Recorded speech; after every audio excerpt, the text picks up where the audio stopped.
¿Conoces a Horacio Quiroga? Si eres un letraherido como la mayoría de los tallerícolas suscritos a mi canal, probablemente sí, e incluso hasta lo hayas leído. Pero quizá no conozcas algunos acontecimientos importantes de su vida que dan origen a sus obras y permiten al autor convertirse, tal vez, en el segundo mejor exponente del cuento moderno, después, por supuesto, de Edgar Allan Poe. Hoy te cuento parte de su historia y comparto su gran decálogo del perfecto cuentista.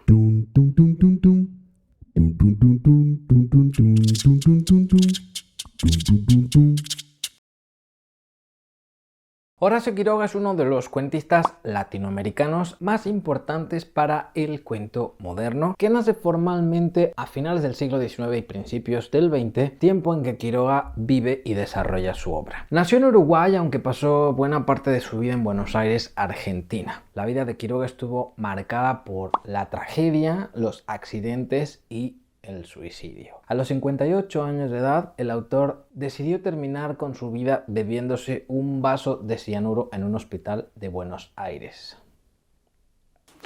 Y aunque muchos acontecimientos de su vida son trágicos y terribles, su legado cuentístico es maravilloso. Su padre biológico murió cuando él apenas era un bebé. Su madre contrajo segundas nupcias con un hombre que sufrió un derrame cerebral cuando Horacio Quiroga tenía apenas 18 años. La depresión del padrastro de Quiroga fue tan grande que prefirió suicidarse con una escopeta que disparó con el pie, que era lo único que podía mover, justo en el momento en que su joven hijastro entraba en la habitación. El suicidio del padrastro de Horacio Quiroga marcó sin duda el inicio de su relación con el suicidio. Siendo aún joven sintió atracción por la filosofía y las letras. Practicaba deportes, publicaba en revistas y trabajaba en un taller de máquinas y herramientas. Se enamoró entonces por primera vez de una muchacha cuyo amor inspira dos de sus obras más importantes: Las Sacrificadas y Una estación de amor. Este amor de Quiroga no se materializó en una relación formal porque los padres de la chica lo rechazaron porque él no era judío.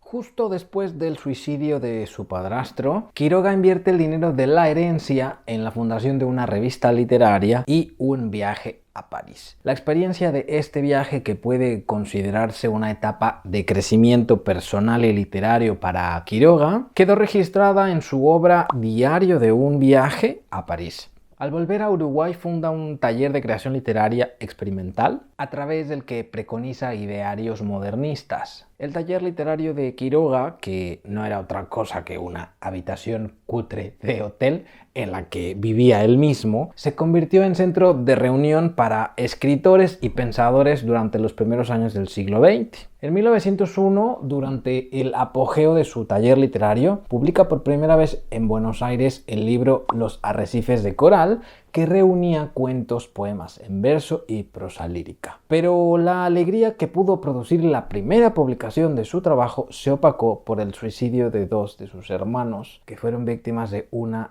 gripe tifoidea. Para más INRI, uno de sus amigos escritores, Federico Ferrando, retó a duelo a un crítico literario por publicar un artículo en el que no hablaba nada bien de su obra. ¿Se imaginan lo que sería hoy en día si se publicaran críticas literarias que provocaran duelos a muerte? Se moriría mucha gente todos los días. Dios mío, gracias a Dios que estamos en el siglo XXI.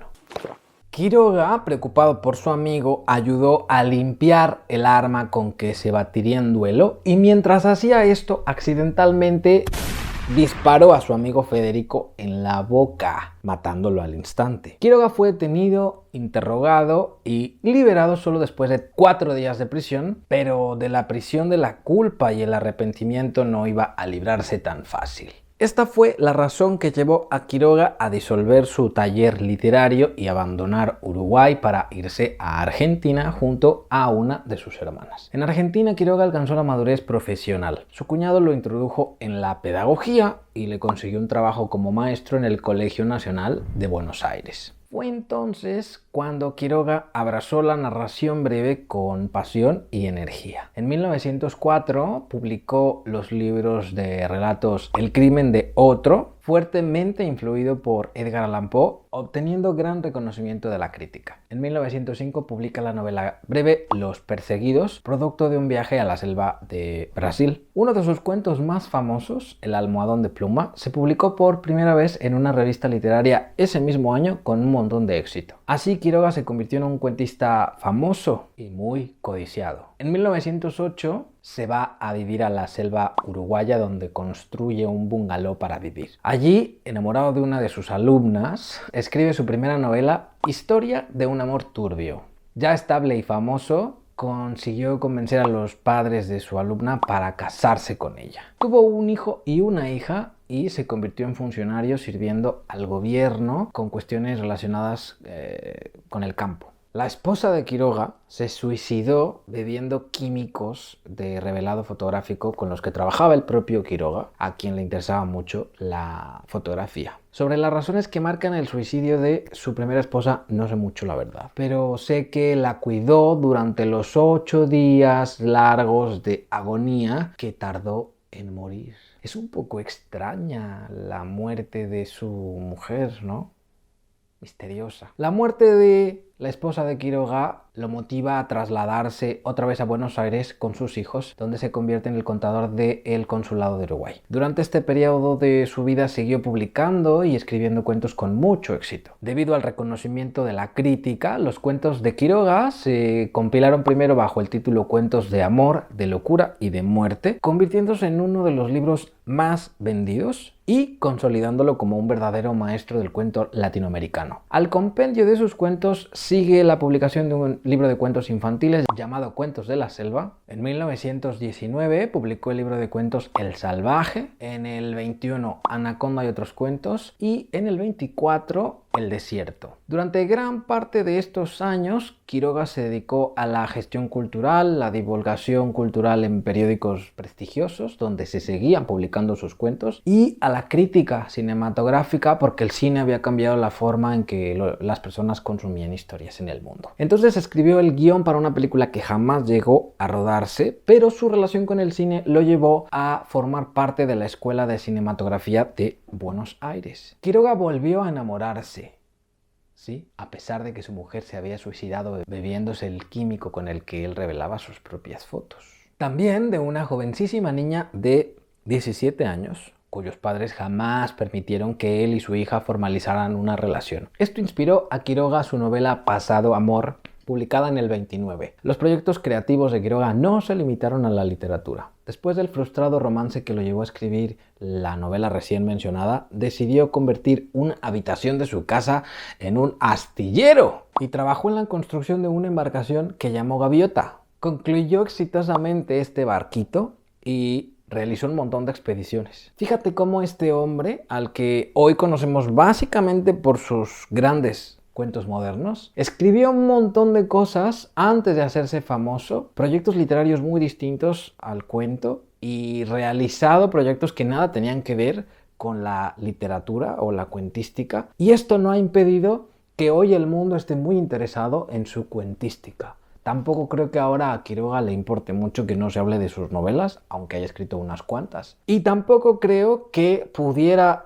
haberse convertido en un gran maestro del cuento sin haber realizado todos y cada uno de los proyectos literarios que hizo, e incluso los que no tenían nada que ver con la literatura. Y por supuesto, sin haber vivido todo lo bueno de la vida, pero sobre todo lo malo de la vida, que para entonces no le había enseñado todo lo puñetera que puede llegar a ser. Sí, se pone peor. Se asentó en Buenos Aires después de su periodo de expediciones náuticas como un prestigioso narrador donde tenía una vida social intensa. En el 27 se convierte en criador y domesticador de animales salvajes, mientras que publica el que quizá es su mejor libro de cuentos, Los Desterrados. Durante este periodo, Quiroga vuelve a enamorarse, esta vez de una amiga de su propia hija, quien fue su último y definitivo amor. Esta chica sucumbió a sus reclamos y se casó con él sin haber cumplido los 20 años. En el 35, Quiroga se enferma de la próstata y debido a la enfermedad se jubila. Antes de la enfermedad volvió a la selva, donde escribió el libro de cuentos Más Allá, que fue publicado el año en el que le sobrevino la enfermedad.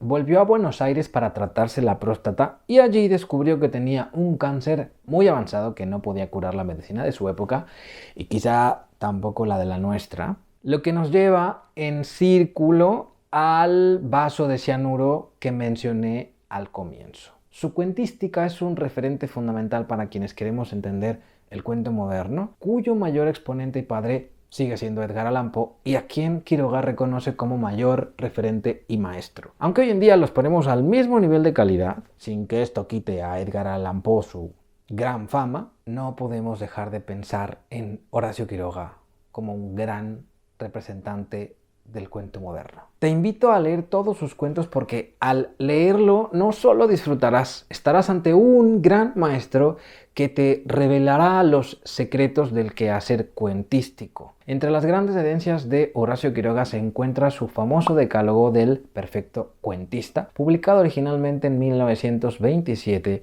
en la revista argentina Babel, cuyos 10 puntos te voy a compartir ahora mismo para que los reflexiones y consideres de cara a la práctica de tu propia cuentística. 1. Cree en un maestro. Poe, Maupassant, Kipling, Chekhov. Cree en él como en Dios mismo. 2. Cree que su arte es una cima inaccesible. No sueñes en domarla. Cuando puedas hacerlo, lo conseguirás sin saberlo tú mismo.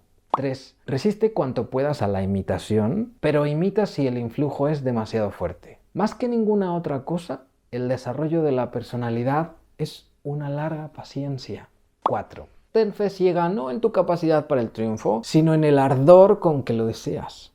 Ama tu arte tanto como a tu novia o a tu novio, yo agregaría, dándole todo tu corazón. 5. No empieces a escribir sin saber desde la primera palabra a dónde vas. En un cuento bien logrado, las 3 primeras líneas tienen casi la misma importancia de las 3 últimas. 6. Si quieres expresar con exactitud esta circunstancia, desde el río soplaba el viento frío, no hay en lengua humana más palabras que las apuntadas para expresarla. Una vez dueño de tus palabras, no te preocupes de observar si son entre sí consonantes o asonantes. 7. No adjetives sin necesidad. Inútiles serán cuantas colas de color adhieras a un sustantivo débil. Si hallas el que es preciso, él solo tendrá un color incomparable, pero hay que hallarlo. 8. Toma a tus personajes de la mano y llévalos firmemente hasta el final, sin ver otra cosa que el camino que les trazaste. No te distraigas viendo tú lo que ellos pueden o no les importa ver. No abuses del lector. Un cuento es una novela depurada de ripios. Ten esto por una verdad absoluta, aunque no lo sea. 9. No escribas bajo el imperio de la emoción. Déjala morir y evócala luego. Si eres capaz entonces de revivirla tal cual fue, has llegado en arte a la mitad del camino. Y 10. No pienses en tus amigos al escribir, ni en la impresión que hará tu historia. Cuenta como si tu relato no tuviera interés más que para el pequeño ambiente de tus personajes, de los que pudiste haber sido uno. No de otro modo se obtiene la vida del cuento. Toma nota del aprendizaje que nos regala uno de los exponentes más importantes del cuento moderno, cuyos conocimientos consiguió sintetizar en 10 breves y contundentes consejos para quienes queremos ejercer el bello y muy difícil arte de escribir cuentos. Suscríbete al canal para que no te pierdas nada, dale me gusta al vídeo y compártelo para que más tallerícolas como tú descubran y afiancen su vocación literaria. Y si eres un verdadero tallerícola, entonces suscríbete al boletín de mi web entrando a israelpintor.com/boletín y rellenando el formulario. Además de escribirte un email cada semana, podrás formar parte de mi lista exclusiva de contactos en WhatsApp. Y ya que estás, cuando me tengas por WhatsApp, te invito a grabar mensajes de voz contándome tus intereses y preguntas sobre creación literaria. Me inspiraré en ellos para hacer nuevos vídeos y buscaré darte respuesta. Podrías aparecer en alguno de mis próximos vídeos. ¿Ya leíste los cuentos de Horacio Quiroga? ¿Qué te parecieron? ¿Cuál te gustó más? ¿Qué punto de su decálogo te parece más interesante? Compárteme tus impresiones en los comentarios. Yo soy Israel Pintor, coach literario y profesor del taller de escritura creativa. Escribe que la vida son 2 días y 1 hay bloqueo. ¡Chao! ¡Guau!